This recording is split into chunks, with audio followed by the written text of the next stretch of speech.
Hi, I'm Matt. I'm going to introduce the Honda CR-V.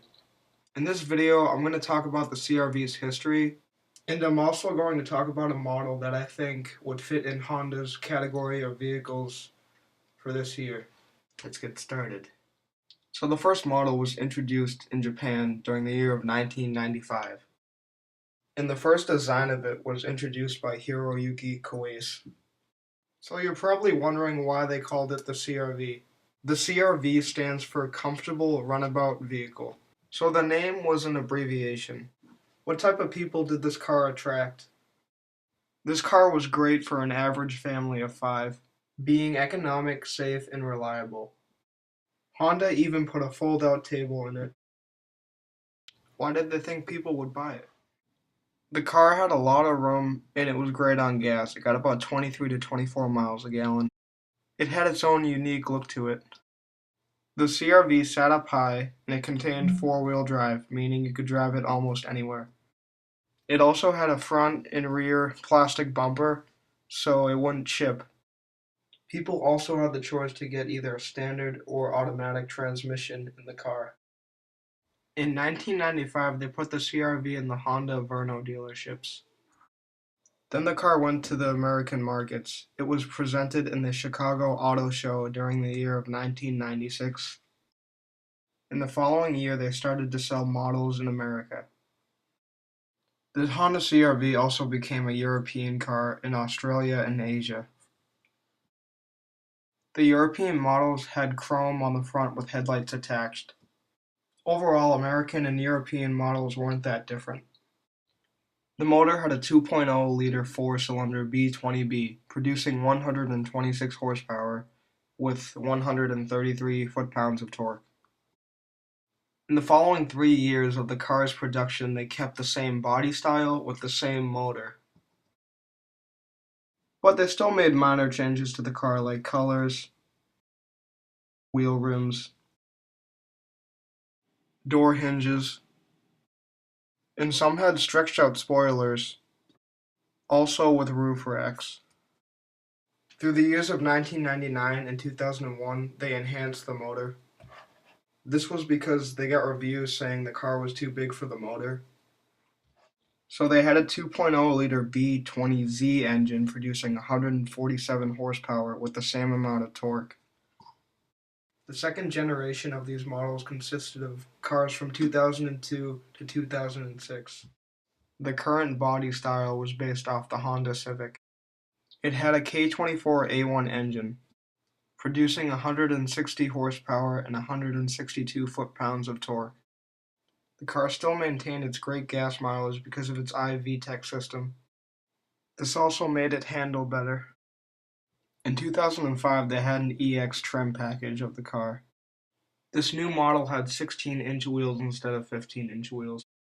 The length was 178 inches. The width was 70 inches. The taillights on the car had clear blinkers. The SE model came with a hard cover for the spare tire. Now you could open the back without the window having to pop out first. The grille consisted of 2 chrome bars across the front instead of one. Honda put new round fog lights instead of rectangular shaped ones. The backseat headrests were adjusted so the driver could see what was behind him easier. In 2007, Honda launched the third generation.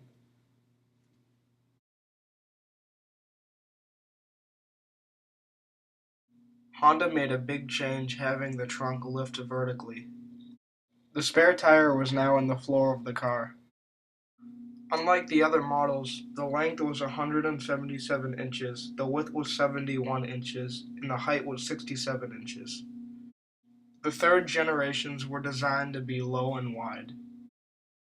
The new headlights now had a sharp edge to them. The engine was a 2.4-liter four-cylinder K-Series engine, producing 166 horsepower with 161 foot-pounds of torque.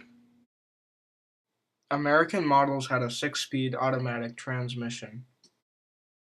The EXL model came with navigation, voice-activated controls, and a camera for backing up. The 2010 model was an upgrade. They added a new chrome grille with spaced out bars in front of the car. Honda put the blinkers on the side mirrors. They put 180 horsepower in the engine. You can still travel a good 21 to 27 miles per gallon. In 2012, Honda released the fourth generation of their cars. This is the newest generation so far. The car's length was 178 inches, its width was 71 inches, and it had a height of 65 inches. Honda put 17-inch wheels on this model. Its GVW was 4,564 pounds. The engine was a 2.4-liter K24Z engine, producing 185 horsepower with 163 foot-pounds of torque. This generation is now at 2014, including 3 trim models, an LX, EX, and EXL. Here's a list of the following 2014 cars of Honda.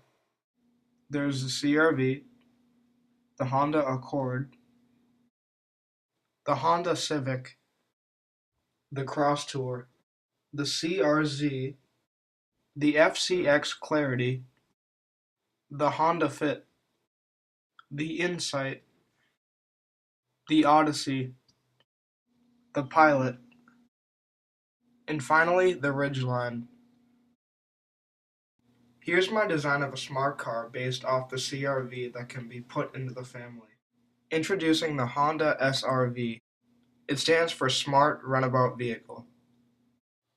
This car's GVW is 1,590 pounds. It has a 1.5-liter 2-cylinder engine.